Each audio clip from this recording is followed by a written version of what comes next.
salt analysis.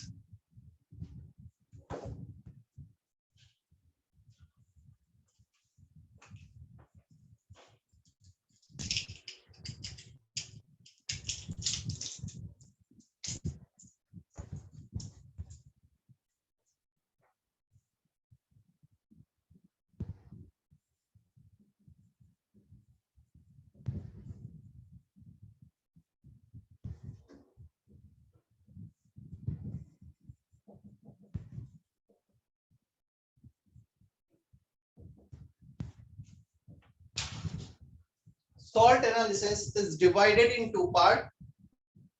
दिख रहा है बोर्ड पे? नहीं दिख रहा है, थोड़ा ज्यादा ब्लर हो रहा है।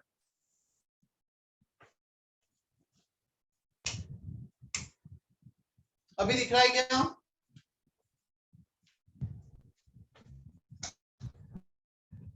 Am I audible? नहीं, बोलने को भी तैयार नहीं हो उतने बच्चे। सर थोड़ा जूम करो ना।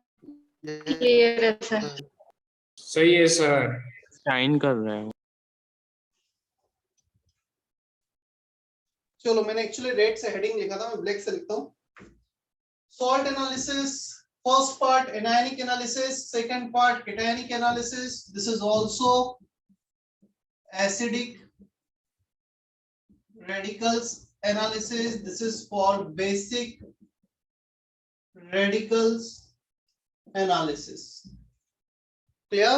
So acid radicals, basic radicals, दो अलग अलग टाइप के radicals हैं। मैं कुछ एग्जांपल लेता हूं तो मैं थोड़ा सा और क्लियर होगा कि क्या मतलब है इन चीजों का। हमारे पास है HCN, डेफिनेटली HCN से मुझे मिलेगा CN माइनस। सो इसका analysis Cl minus, Br minus, CH3CO minus, NO3 minus. So when we are going to analyze such kind of anions which are the part of acid, anionic analysis में count होगा। Clear? Anions का हम किसी भी जो भी radicals हैं, जो ions हैं, जो हमें acid से मिल रहे हैं, acid radicals, acid analysis, basic analysis, NH4OH, NH4 plus, Na plus, K plus, Al3 plus, जो भी बेसिक के पार्ट हैं, बेस के पार्ट हैं, बेसिक रेडिकल्स। सो केटायनिक एनालिसिस, एनायनिक एनालिसिस। सबसे पहले अभी हम यहाँ पे एनायनिक एनालिसिस पढ़ेंगे। दैट विल टेक रफली 4 lecture, 4+1, 1 for maybe doubt discussion। Again उसे हम बाद में करेंगे। क्लियर? मतलब बीच में दूसरे चैप्टर आके फिर लास्ट में जाएंगे। ये एक्सक्लूसिवली एडवांस पे बेस्ड है। इसमें बहुत सारी चीजें हैं जो मेंस से रिलेटेड भी हैं। क्लियर उतना? Yes sir. Yes sir.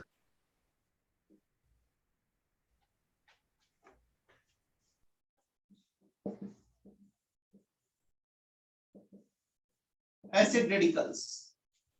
Usually gas is released on addition of acid which is identified. इसका जो हम प्रोसेस स्टार्ट करेंगे, सबसे पहले हम क्या करेंगे, इसमें ग्रुप रिएजेंट ऐड करेंगे। ग्रुप रिएजेंट होता है acid.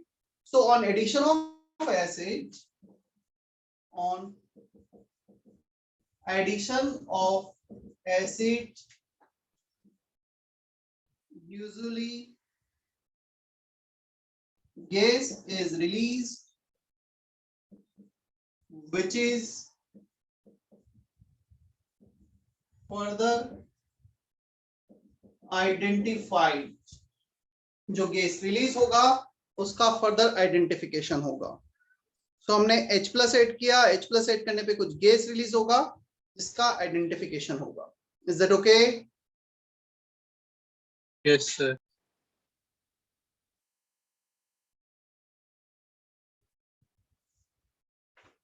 Basic radical,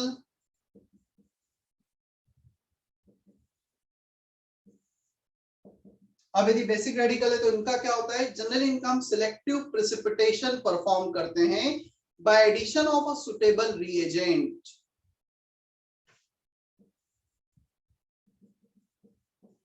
Selective PPT is done, PPT means precipitation, by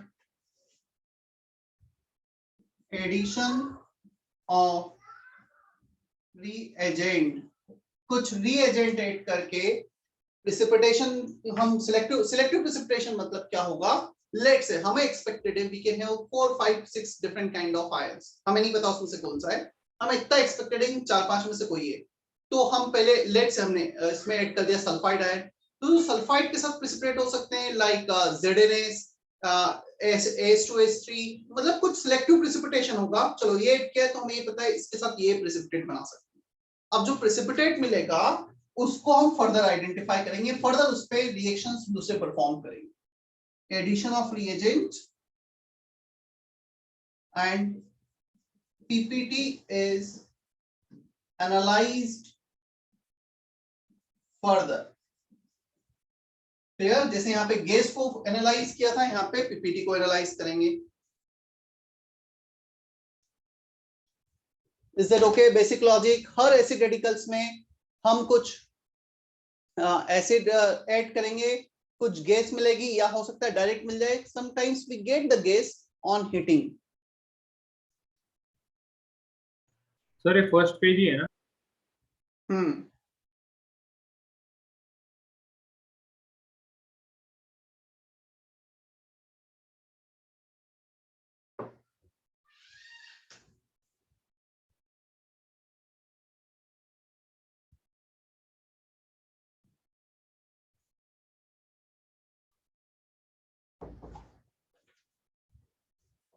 copy कर लिया?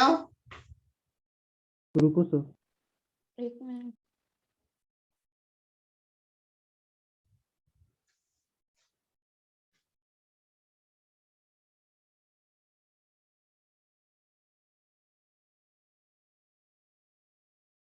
Done sir. 2 okay. Minute sir.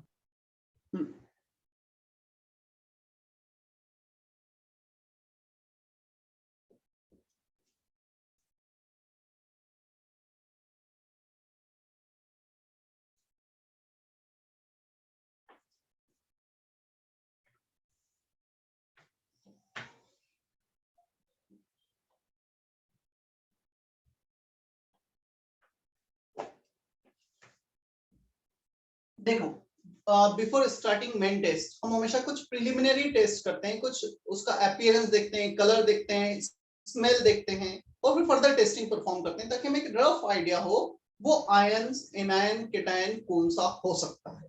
Clear? सो सम preliminary test.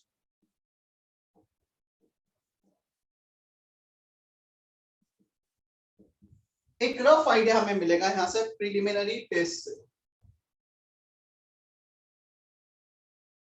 Preliminary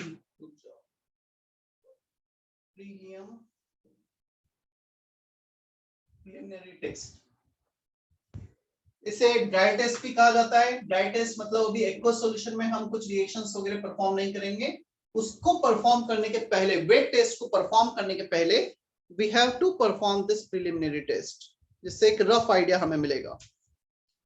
clear?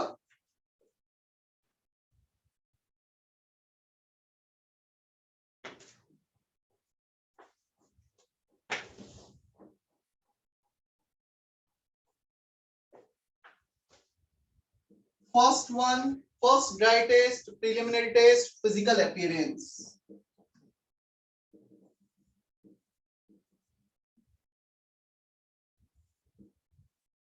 Physical appearance, इसमें हम एग्जैक्टली क्या करेंगे, कुछ सॉल्ट है हमारे पास जिसमें एनायन होगा, केटायन होगा, उस सॉल्ट को हमने रखा, क्लियर, या एक ग्लास के प्लेट पे रखा या हैंड पे रखा, और उसमें थोड़ा सा एक ड्रॉप वाटर डाला और उसको जस्ट रब किया। रब करने से क्या होगा, उसकी जो प्रॉपर्टीज है वो हम फील कर पाएंगे, और उसका स्मेल उसको देख पाएंगे, उसका कलर क्या है। Clear? So this is the first preliminary test, physical appearance, उसका कलर क्या आ रहा है, उसकी स्मेल क्या आ रही है। Take a pinch of salt and add a drop of water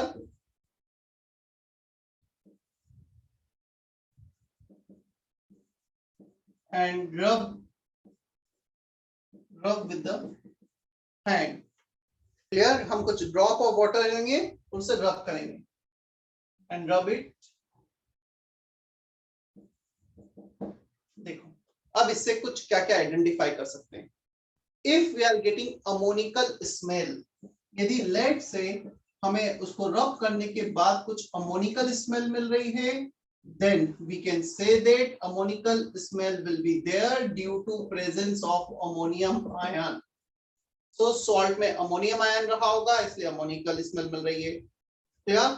If we are getting vinegar kind of smell, कोई बताएगा vinegar smell है तो क्या identify होगा, कौन सा ion identify होगा? Anyone? acetate ion. Acetate ion. Yeah? If we have rotten egg smell, yeah, सड़े हुए अंडे की तरह कोई स्मेल आएगी तो क्या होगा, कौन सा आयन होगा? H2-. Sulphide ion. वैसे तुम्हें बता दूं, यदि तुम सिचुएशन नॉर्मल होती, कोविड नहीं होता. अच्छा, तुमने एक्सपेरिमेंट परफॉर्म किया कि मंडे ट्यूसडे कितने बच्चे गए थे? हैंड रेज करो प्रैक्टिकल्स के लिए. मतलब I was not here in Nashik, तो मुझे नहीं आइडिया, मैंने नहीं देखा. अच्छी बात है. तो ये एक्सपेरिमेंट परफॉर्म किए थे क्या तुमने कुछ मंडे ट्यूसडे को? कौन सा एक्सपेरिमेंट परफॉर्म किया केमिस्ट्री में? सर वो effect of concentration on rate of reaction वो किया था, केमिकल काइनेटिक्स के लिए। और एक टाइट्रेशन का किया. ठीक है, मतलब ये बहुत कॉमन से हैं, रोटन एग स्मेल वगैरह, इन सब के एक्सपेरिमेंट परफॉर्म करना, सॉल्ट एनालिसिस. ठीक है, तो मतलब मुझे अच्छे से ध्यान है, मुझे आज तक स्मेल भी याद है जब मैंने स्कूल में किया था उसका. तो काफी मतलब जब वो टेस्ट होता है तो पूरे बिल्डिंग में मतलब उसकी स्मेल जाती है, काफी मतलब इंटेंस स्मेल होता है इसका. तो शायद तुम करोगे आगे. Rotten egg smell sulphide ion हो गया.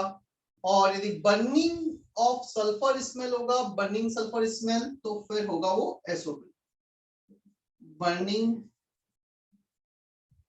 Sulphur smell.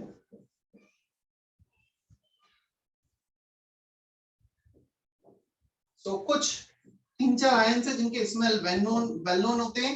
यदि तुम्हें क्वेश्चन में ऐसा दिया है, it smells like vinegar, it smells like ammoniacal, it smells like rotten egg, तो हमें एक रफ आइडिया मिलेगा ना कि क्या हो सकता है.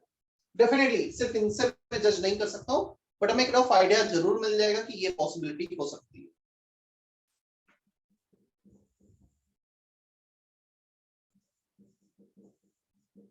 Second dry test, flame test. अच्छा, कॉपी करो पहले तो फर्स्ट, फिर मैं सेकंड पे आता हूं.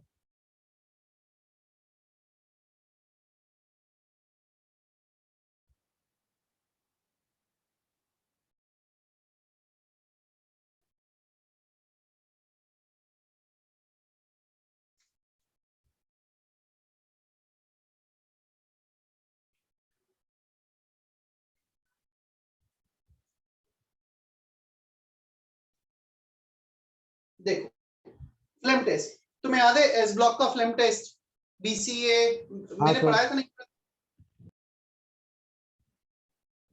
एस ब्लॉक पढ़ाया था क्या मैंने? मोहित सर ने पढ़ाया था. मोहित सर ने पढ़ाया. तो उसमें तुम्हें याद है वो वाले टेस्ट, ब्रिक रेड, लिथियम,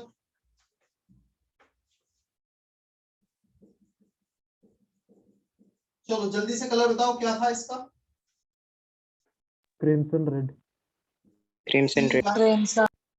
कैसे याद किया था तुमने? हो गया याद. वायलेट। मतलब मैं जनरली पढ़ाता हूँ या मैंने जो याद रख रखा है वो कुछ इस वे में रख रखा है. For alkali metal it is CYBRB, CYBRB. C for crimson red, Y for yellow, violet, red, blue. उसके बाद फिर हम नेक्स्ट पे आते हैं अल्कलाइन अर्थ मेटल पर. सो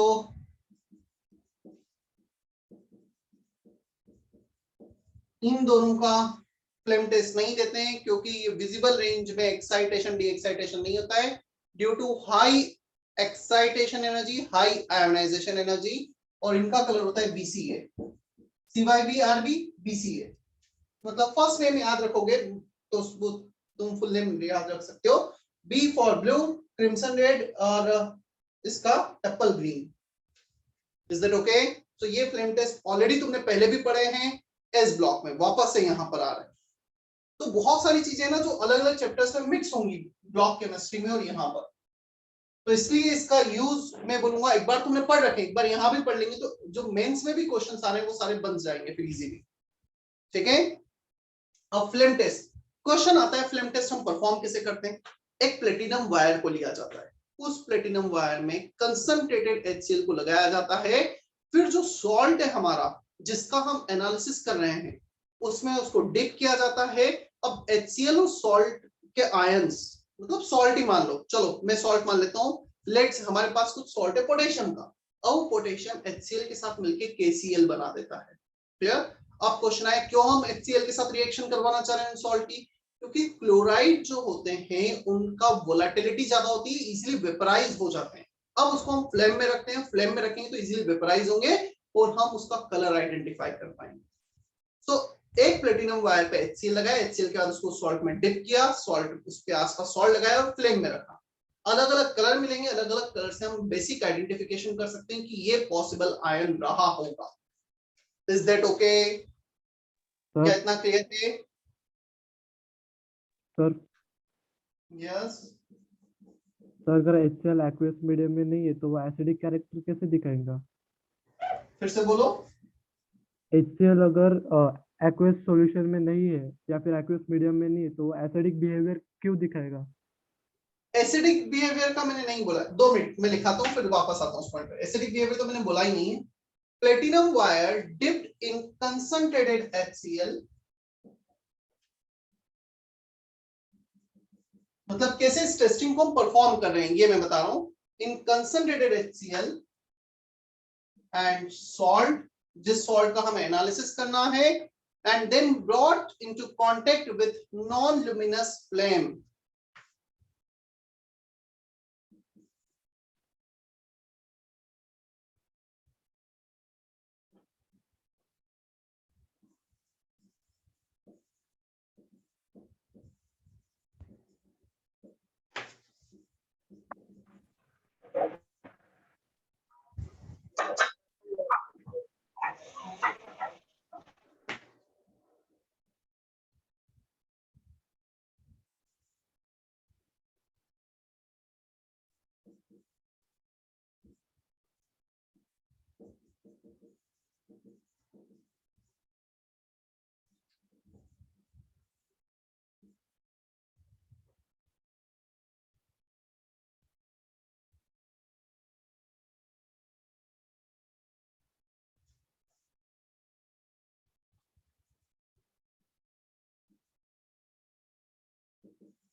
कॉपी करो एक बार।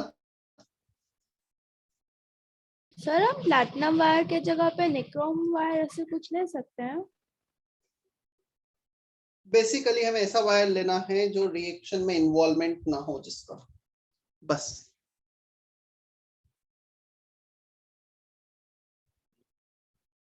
प्लेटिनम स्टैंडर्ड वायर है, काफी जगह यही यूज आता है इसलिए इसको लिख दिया जाता है। Otherwise any metal which is non reactive. Sir हमने ये 10th में किया था इसका एक्सपेरिमेंट। अच्छा, कौन सा ICSE बोर्ड था क्या? Yes yes sir. Sir. ICSE board में है, 10th में।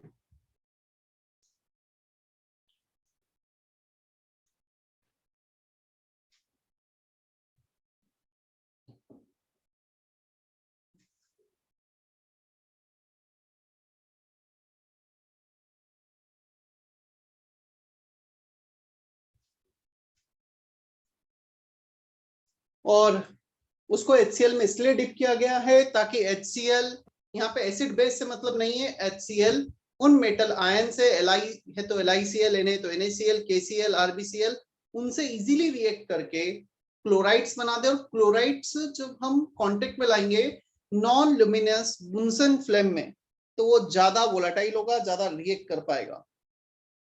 नॉन लुमिनस बुनसन फ्लेम जो ऑक्सीडाइजिंग फ्लेम होती है, there are 2 types of flame, एक होती है लुमिनस और एक होती है नॉन लुमिनस। नॉन लुमिनस मतलब हमें वो दिखती नहीं है, मतलब बोल सकते हैं कि उसमें बहुत ज्यादा शाइनिंग नहीं होता है। और एक होता है लुमिनस। लुमिनस मतलब जिसमें जहां पे रिडक्शन रिएक्शन होगा ना उसे ल्यूमिनस बोलते हैं, और जहां पे ऑक्सीडाइजिंग रिएक्शन होकर बर्निंग होगी उसे नॉन ल्यूमिनस फ्लेम कहा जाता है। ये भी हम थोड़ा आगे चल के देखेंगे डिटेल में, अभी के लिए लिख लो। Clear? Done sir. Sir sanitiser के ऊपर जो फायर लगाते हैं वो भी नॉन ल्यूमिनस ही होती है ना? क्या, किस पे? सैनिटाइजर पे जब हम फायर लगाते हैं तो वो भी नॉन ल्यूमिनस ही होता है। सैनिटाइजर पर देखो काफी बार ये भी होता है, एक ही फ्लेम में दोनों पार्ट होते हैं, ल्यूमिनस पार्ट भी होता है और नॉन ल्यूमिनस पार्ट भी होता है। तुम्हें बुकलेट मिला है क्या इसका? Yes sir. तो बुकलेट में बताता हूँ फिर तुम्हें, या मुझे ये वाला कंप्लीट करने दो, फिर मैं उस फ्लेम पे ही आता हूँ। मुझे डायग्राम बनवाना है ल्यूमिनस नॉन ल्यूमिनस, थोड़ा सा डिटेल में जाना ही है, तो मुझे सिर्फ ये वाला कंप्लीट करने दो, मैं उस पर आता हूँ। मतलब एक ही फ्लेम में दोनों पार्ट होंगे, ऑक्सीडाइजिंग भी, रिड्यूसिंग भी, ल्यूमिनस भी, नॉन ल्यूमिनस भी। चलो Li+ का कलर क्या आएगा? Anyone? Crimson red. Red. Is that okay? इसे क्रिम्सन रेड, और एक और वर्ड कुछ बोला जाता है क्या इसके लिए क्रिम्सन रेड के अलावा?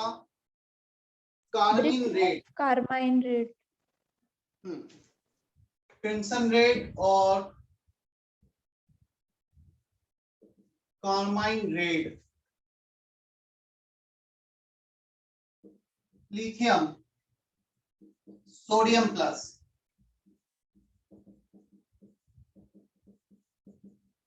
चलो Na+ का कलर लो। Yellow. Clear? C Y violet, V violet. V CYVRV। A+ का कलर वॉयलेट और lilac.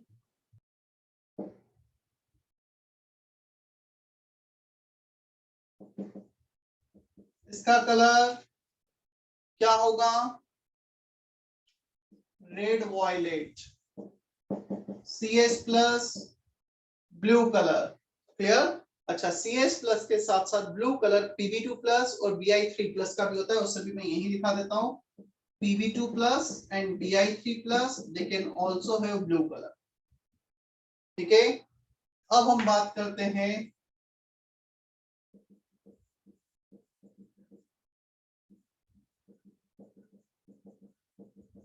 Ca2+, Sr2+, Ba2+, BCA, brick red, crimson, Apple green.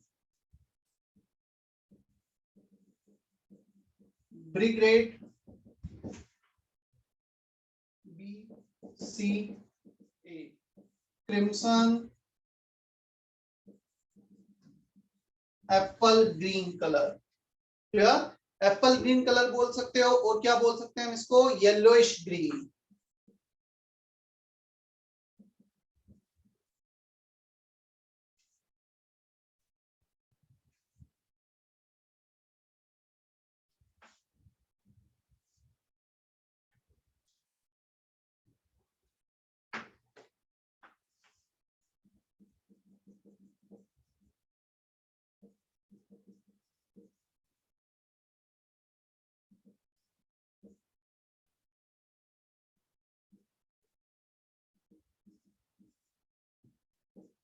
Greenish blue, Cu2+, green with blue centre. Objective में direct आ सकता है ना ये, क्योंकि ये इस चैप्टर में तो पढ़ ही रहे हैं, इसके पहले भी ये ऑलरेडी एस ब्लॉक में था कॉपर का, Pb2+ का, इनका पी ब्लॉक में था, डी ब्लॉक में होगा Cu2+।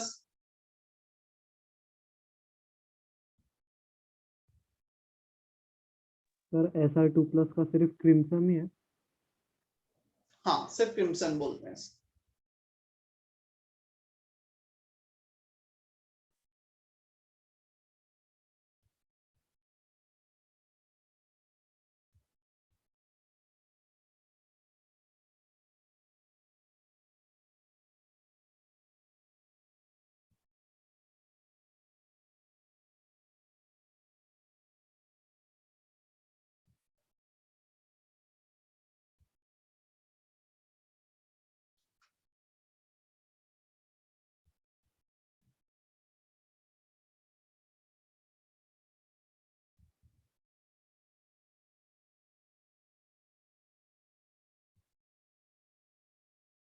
चले हम आगे।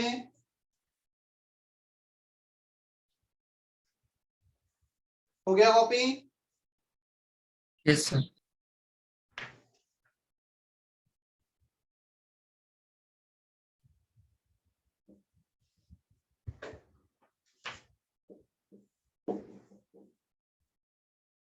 बोरेक्स बीट टेस्ट, ऑलरेडी ये पूरा बोरोन फैमिली में लिखा होगा, लिखा था या नहीं लिखा था? हाँ सर।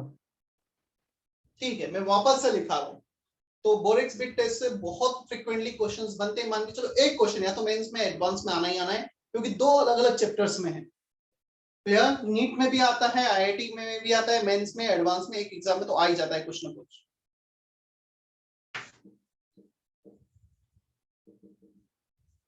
तो कहीं भी तुम्हें हो सकता है, तुम्हें अभी स्टार्टिंग में ऐसा फील हो कि सर इतने सारे रिएक्शन से कैसे क्या याद करेंगे। बहुत सारे रिएक्शंस होते हैं जो इसी चैप्टर में रिपीट भी होंगे, बहुत सारे रिएक्शन इस चैप्टर के दूसरे चैप्टर्स में भी होंगे। तो जब एक ही चीज हम अलग अलग 2-3 बार पढ़ेंगे, अलग अलग चैप्टर्स में पढ़ेंगे, तो इजीली याद होगा, रिलेट भी कर पाएंगे। बट हाँ, फर्स्ट टाइम का वो तो हमें ब्रेक करना ही होगा ना, करना ही, कुछ नहीं ऑप्शन है हमारे पास। फर्स्ट टाइम तो बोरिंग पार्ट लेके बैठना ही है। मैं जितना उसको रिलेट कर सकता हूँ डेफिनेटली करूंगा।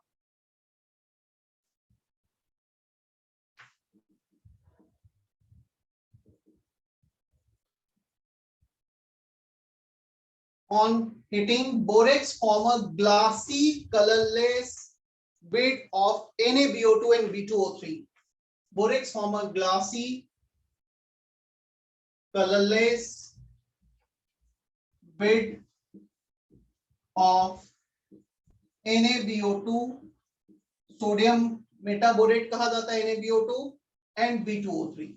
इनका कुछ कलरलेस हमें बिड मिलेगा। बिड मतलब जस्ट मटेरियल ऐसा कुछ मिलेगा जो हम बोरेक्स को हीट करेंगे। अब क्या करेंगे, इसको फिर हम फर्दर हीट करेंगे जिस भी मेटल को हम आइडेंटिफाई करना चाहते हैं। तो सबसे पहले तो हमने बोरेक्स को हीट किया। Reaction involve Na2B4O7.10H2O। Formula for borax कोई बताएगा? हीट करने पे क्या बनेगा? किसी को याद है क्या? क्या होगा सबसे पहले? वाटर ऑफ हाइड्रेशन लूज होंगे हीट करने पर। Na2B4O7 ऑन फर्दर हीटिंग क्या होगा? NaBO2 प्लस B2O3 बन जाएगा।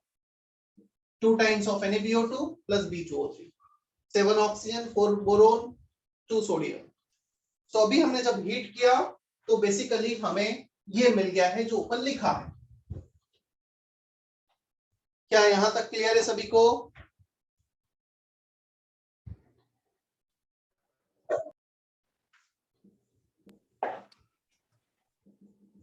तो पहले बोरेक्स को हीट किया, ये बन गया। अब हमें जिस सॉल्ट को आइडेंटिफाई करना है उसमें कौन सा एनायन कौन सा केटायन है, उस सॉल्ट को हम हीट करेंगे with this colourless glassy material. तो वो कलरफुल होगा। On heating with a coloured salt, on heating with a colored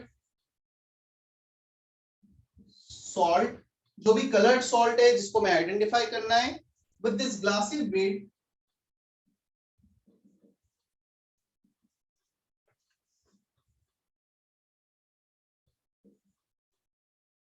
तो ये ग्लासी बीट को जब हम कलर्ड सॉल्ट के साथ हीट करेंगे, clear? So we get a colourful metaborate, glassy bead, then we get colored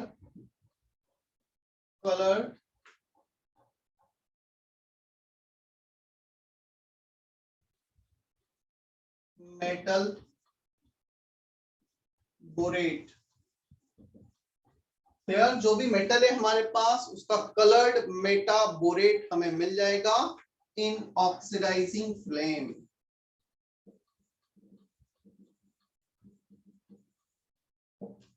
और उस कलर से हम आइडेंटिफाई कर पाएंगे कि वहां पे कौन सा मेटल रहा होगा।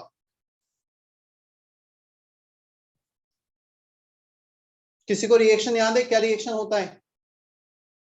चलो यदि मैं एक एग्जांपल लूं कॉपर का, तो कॉपर का क्या रिएक्शन होगा?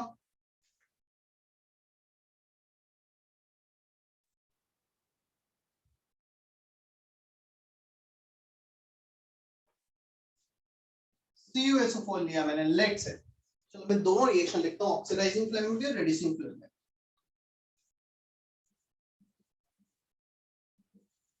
इन ऑक्सीडाइजिंग फ्लेम CuSO4 लिया, सबसे पहले हीट किया तो इसने बनाया है CO प्लस SO3।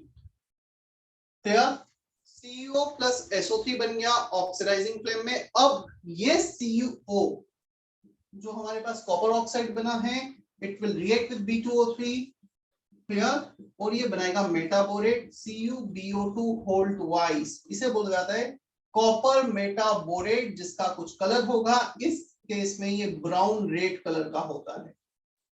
क्लियर, सो ब्राउन रेड कलर का जब हमें बीट मिलेगा तो हम ये आइडेंटिफाई कर पाएंगे कि वो कॉपर है। Is that okay? क्या इतना क्लियर है?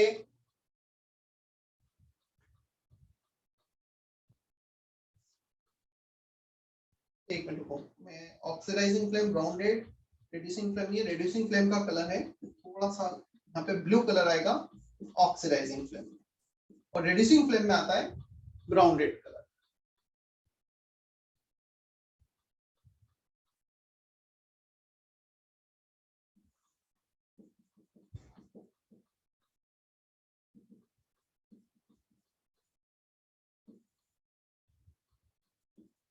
अब क्वेश्चन आता है रिड्यूसिंग फ्लेम में क्या होगा?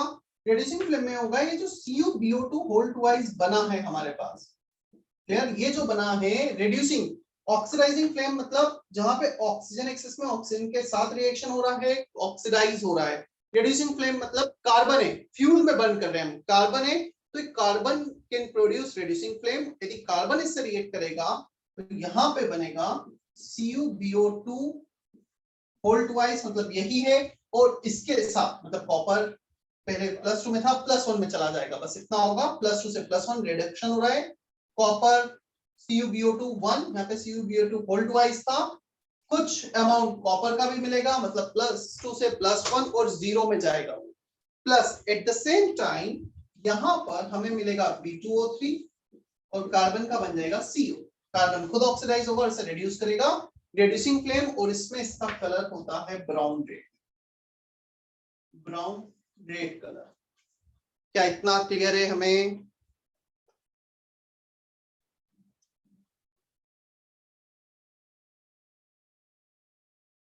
बोलो yes no. Yes, sir. Yes, sir. इसमें रिएक्शन यूजफुल है, याद रखना है। जनरली रिड्यूसिंग फ्लेम वाला रिएक्शन बहुत रेयर यूज आता है, ऑक्सीडाइजिंग फ्लेम वाला ही ज्यादा यूज आता है, बट ठीक है, हमें दोनों ध्यान रखना है। पहले CO बना, इस CO ने B2O3 के साथ रिएक्ट किया, CuBO2 होल ट्वाइस बना ब्लू कलर। जैसे कॉपर का, ऐसे और भी कुछ टोटल 4-5 मेटल्स हैं जो इसके साथ रिएक्ट कर सकते हैं, हमें सभी का कलर याद रखना है। Reaction will be in the similar manner.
हो गया कॉपी? Yes, sir. चलो मैं सारे मेटल्स के कलर हैं शेयर कर रहा हूं स्क्रीन पर।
Is it visible?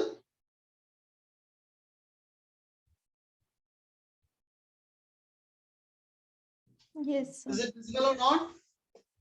Yes, sir. Yes. ठीक है। सो बोरेक्स बिट टेस्ट में जो मेटल्स टेस्ट देते हैं, बोरेक्स बिट टेस्ट, उनके colours in oxidizing flame, metal, copper, iron, chromium, cobalt, manganese, when hot, when cold, colour in reducing flame.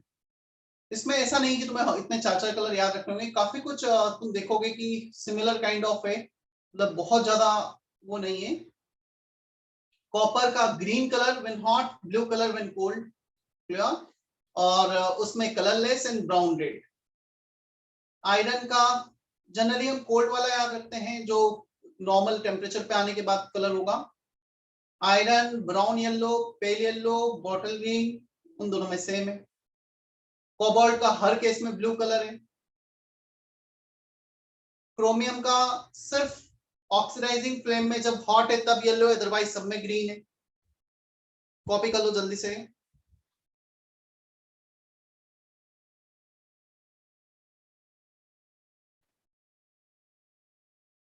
एक rough idea होना चाहिए किसका क्या कलर है, और जब तुम क्वेश्चंस करोगे तुम्हें थोड़ा सा और समझ में आएगा कैसे इनका यूज हो रहा है। सिर्फ ऐसा नहीं कि कलर के बेसिस पे ही डायरेक्ट क्वेश्चन बनता है, बट हाँ एक रेफरेंस कलर का कभी दिया हो तो तुम्हें एक रफ आइडिया लगना चाहिए।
डन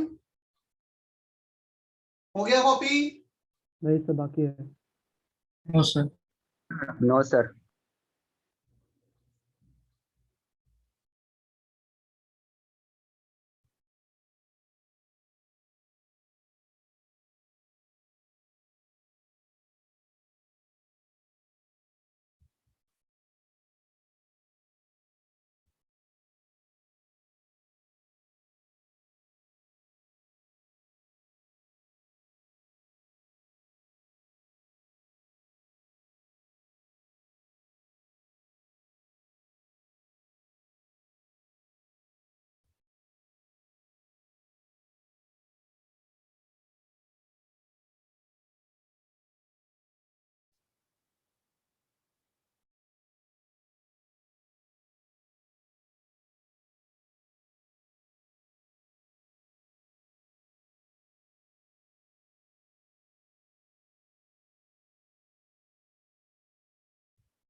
हो गया sir.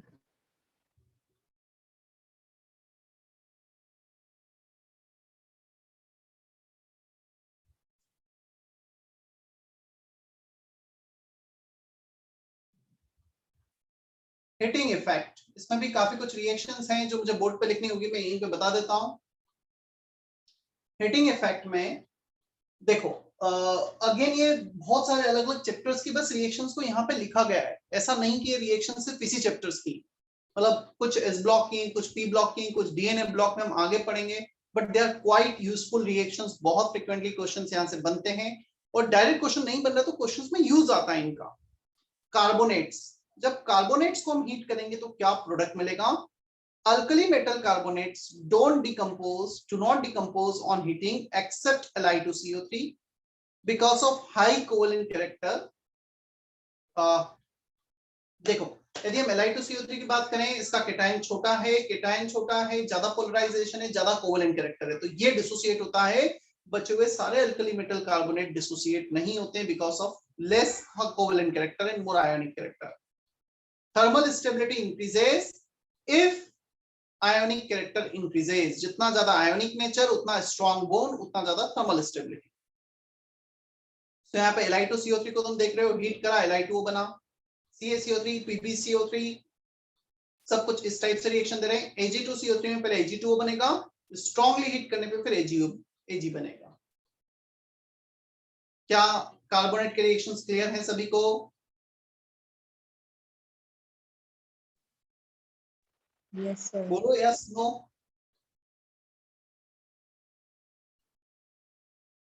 Reactions for sulfate reactions are also useful. Heating effect sulfate का, alkali metal sulfate do not decompose on heating except Li2SO4 below 800 degree Celsius. Yes, above 800 degree Celsius all alkali metal sulfate can dissociate.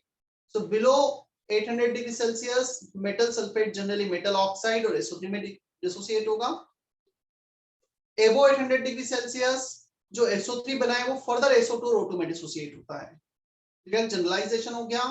FeSO4 का reaction Fe2O3 plus SO2 plus SO3 below 800 degree Celsius. तो ये reactions copy करो इतना जल्दी से।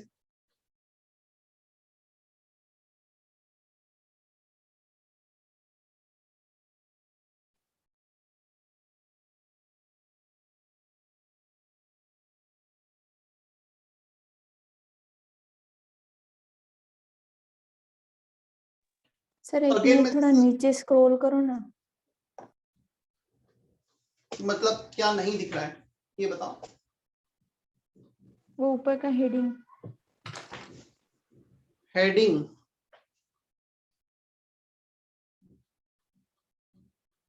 Hitting effect. Okay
done sir. No sir.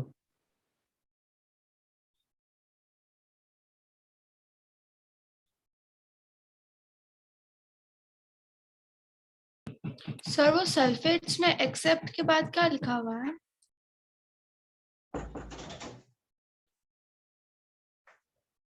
Accept के बाद लिखा है Li2SO4।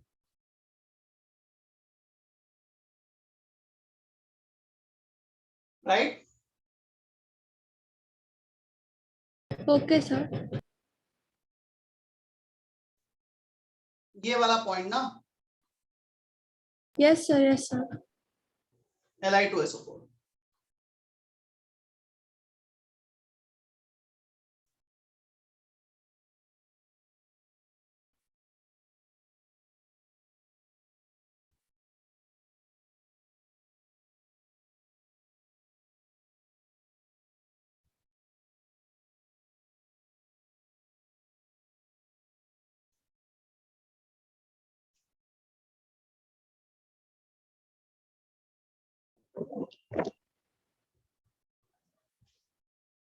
नाइट्रेट्स, एक मिनट सुन लो फिर कॉपी कर लेना।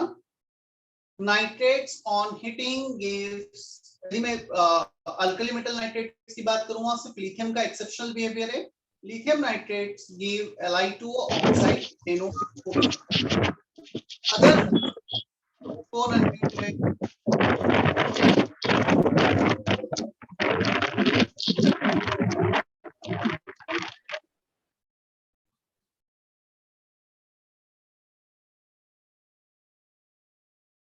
यहाँ पर लिथियम नाइट्रेट Li2 देता है, while all other nitrates give nitrite on hitting below 500 degree Celsius. Yes, above 800 degree Celsius they will give oxide and N2 then O2। समझना रिएक्शंस ना।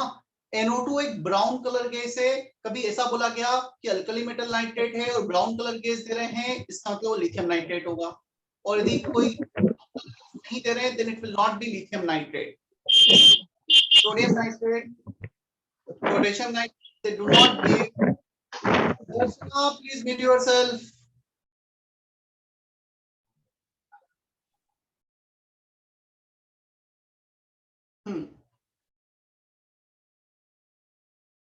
एक क्वेश्चन ऐसा बना था, इनमें से किस किस को हिट करने पे N2 गैस मिलेगा, हमें किस किस को हिट करने पे O2 गैस मिलेगा, तो हमें पता होना चाहिए रिएक्शंस ना।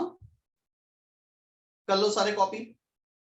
और लिथियम नाइट्रेट का जैसा रिएक्शन होगा, सिमिलर वे में लेड नाइट्रेट, जिंक नाइट्रेट, उनका भी ऐसा ही रिएक्शंस होगा। ये मैंने ऐसा नहीं कि सारे नाइट्रेट्स लिख दिए हैं, एक रफ आइडिया कि कैसे क्या रिएक्शंस हो रहे हैं। फिर तुम देखोगे यहाँ पे अदर्स, ऑल अदर्स लिखा हुआ है। क्लियर? लास्ट में यहाँ पे ऑल अदर्स लिखा हुआ है नाइट्रेट के लिए। कॉपी करो जल्दी से।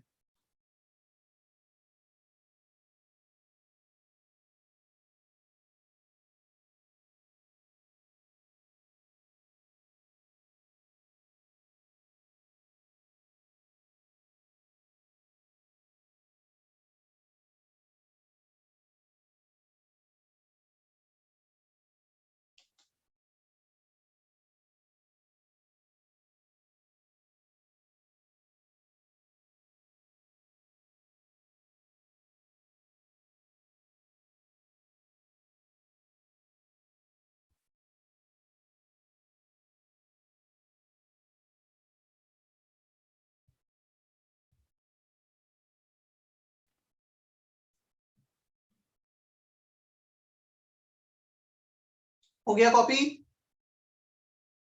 Yes, sir. Last one.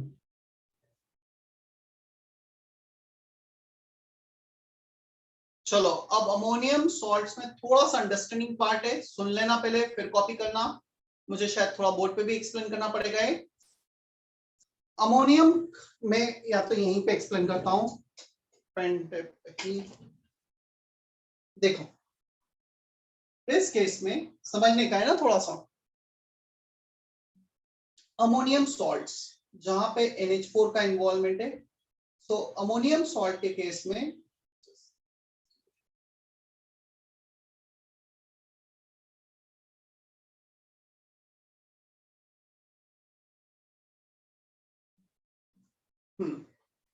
Ammonium के केस में जहां पे भी अमोनियम सॉल्ट्स है, NH4 प्लस सॉल्ट्स है, देखो क्या क्या वेराइटीज मिल रही हैं। एक तो हमें मिल रहा है N2, यहाँ पर N2, यहाँ पर NH3 NH3 NH3 इतने सारे केसेस में हमें NH3 मिल रहा है। क्लियर? यहाँ पे फर्दर N2 और यहाँ पे N2। सो क्या क्या प्रोडक्ट्स मिल सकते हैं? नाइट्रोजन मिल सकता है N2 के फॉर्म में, N2O के फॉर्म में, और अमोनिया, जहाँ पे अमोनियम सॉल्ट है। अच्छा, अब क्वेश्चन आता है अमोनियम सॉल्ट में what is the oxidation state of nitrogen? इसका ऑक्सीडेशन स्टेट है -3।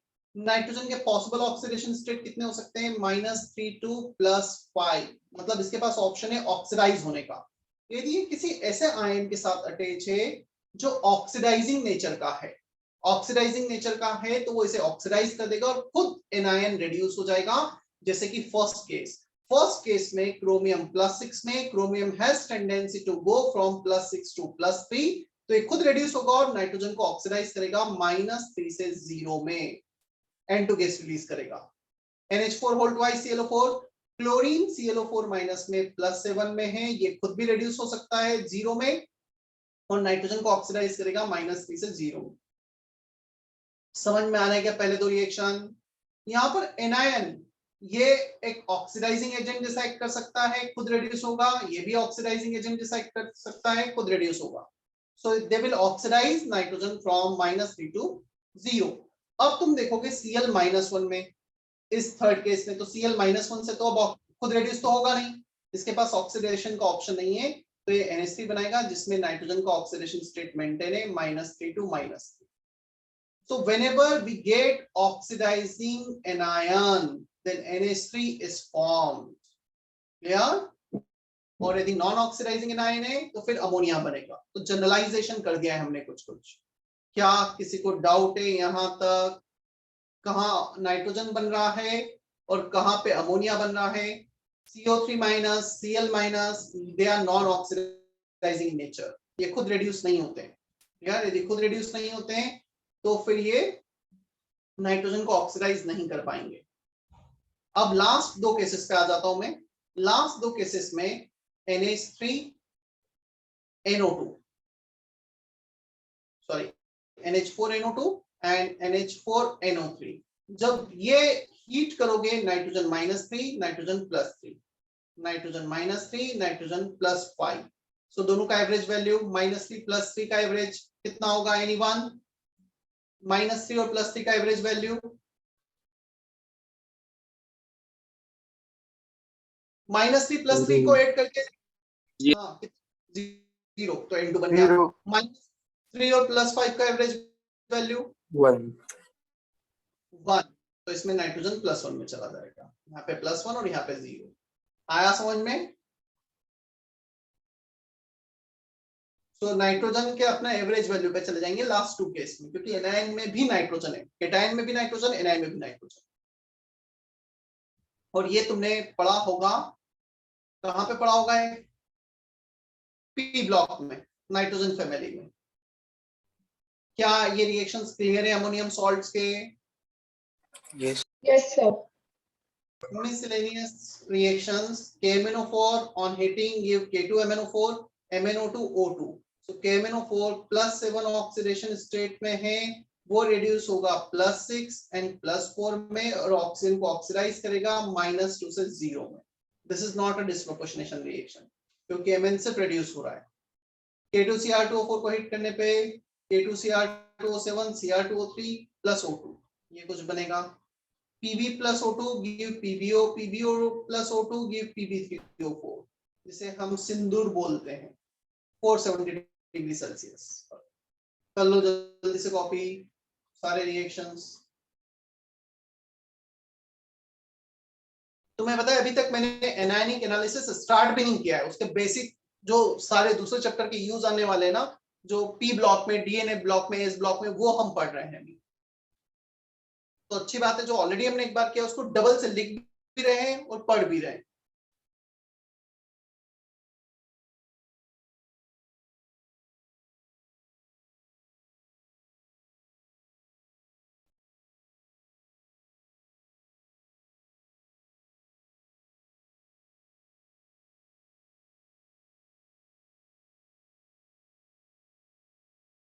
समर्थ का मैसेज आया था, साक्षी का मैसेज आया था, रिपीटेड, क्या रिपीट करना है? So वो अमोनिया के लास्ट टू रिएक्शंस। अमोनिया के लास्ट रिएक्शन में सिर्फ इतना ही है, एवरेज ऑक्सीडेशन स्टेट पे जाना है हमें।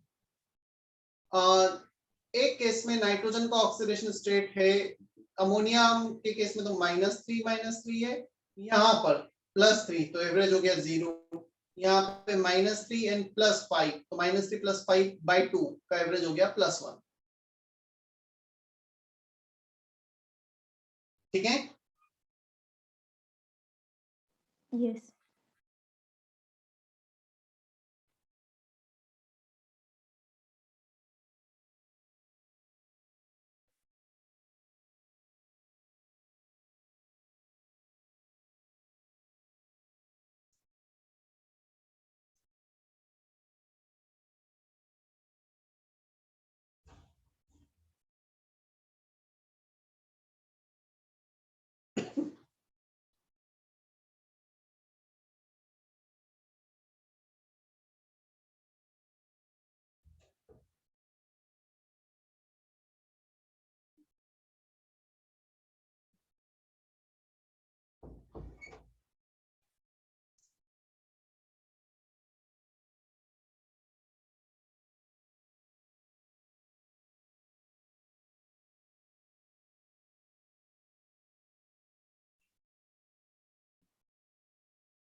हो गया कॉपी?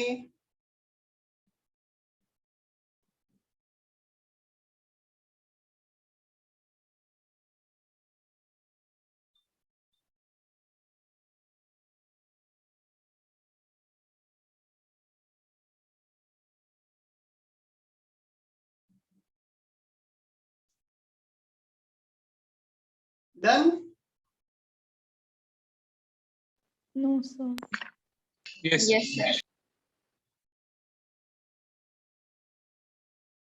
ईशान का मैसेज है, sir which chapter of NCERT correspond to this one? Actually NCERT का कोई भी चैप्टर इसके करस्पॉन्डिंग नहीं है, ये है एक्सपेरिमेंट जो तुम करते हो, प्रैक्टिकल जो करते हो, प्रैक्टिकल मैनुअल्स इसके करस्पॉन्डिंग है, राइट? और इसीलिए मेंस के सिलेबस में डायरेक्ट नहीं है, बट एडवांस में तो डायरेक्ट लिखा हुआ भी होता है।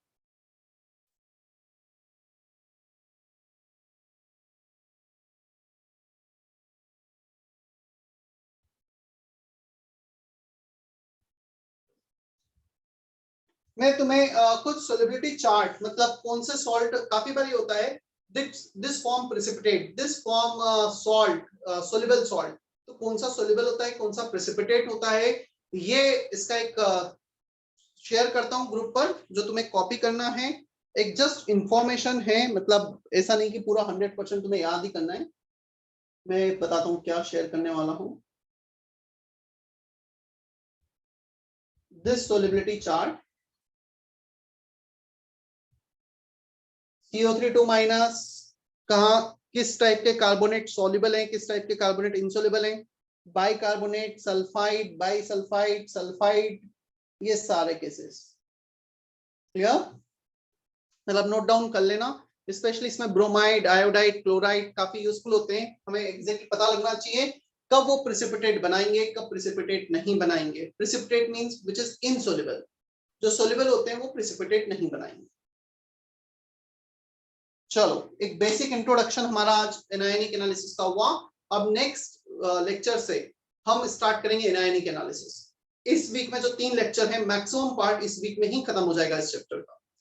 बहुत बड़ा नहीं है, but yes reactions are there, क्योंकि रिएक्शन बेस्ड ही पूरा चैप्टर। ठीक है, Yes. चलो सेशन एंड कर दूं फिर मैं आज का, या ये कॉपी कर रहे हो सोलिबिलिटी चार्ट अभी? No, sir. No, sir. ठीक है, सर हाँ जितने भी कंपाउंड्स है कुछ सॉल्युबल है कुछ प्रेसिपिटेट होते हैं, हमें ऐसे भी पता लग सकता है ना कि अगर वो पोलर कंपाउंड है तो पोलर सॉल्वेंट में सॉल्युबल है, पोलर, लाइक डिजॉल्व लाइक वाला कॉन्सेप्ट। हाँ बट देखो होगा क्या, हमें एक रफ आइडिया तो मिलेगा कि ये हो सकता है, ये नहीं हो सकता है, बट जो हो सकता है उसमें भी 5 से 6 ऑप्शंस आ जाएंगे कि ये 4 5 6 ऑप्शंस में से कोई हिस्सा भी हो सकता है। Now we need to identify which one is this out of this 4 5 option, तो फिर वो प्रॉब्लम होगा, फिर हमें फर्दर टेस्टिंग करनी पड़ेगी, जिसे कंफर्मेटरी टेस्ट कहा जाता है। हमें ये तो आइडिया लग गया कि ये 2 या 3 आयन में से कोई है, बट हम 2 3 आयन में से कौन सा है, इसलिए हमेशा एक आयन के हम 2 3 4 टेस्ट देखने वाले हैं। एक ही टेस्ट से हमें हमेशा कंफर्मेशन नहीं मिलेगा कभी भी, राइट?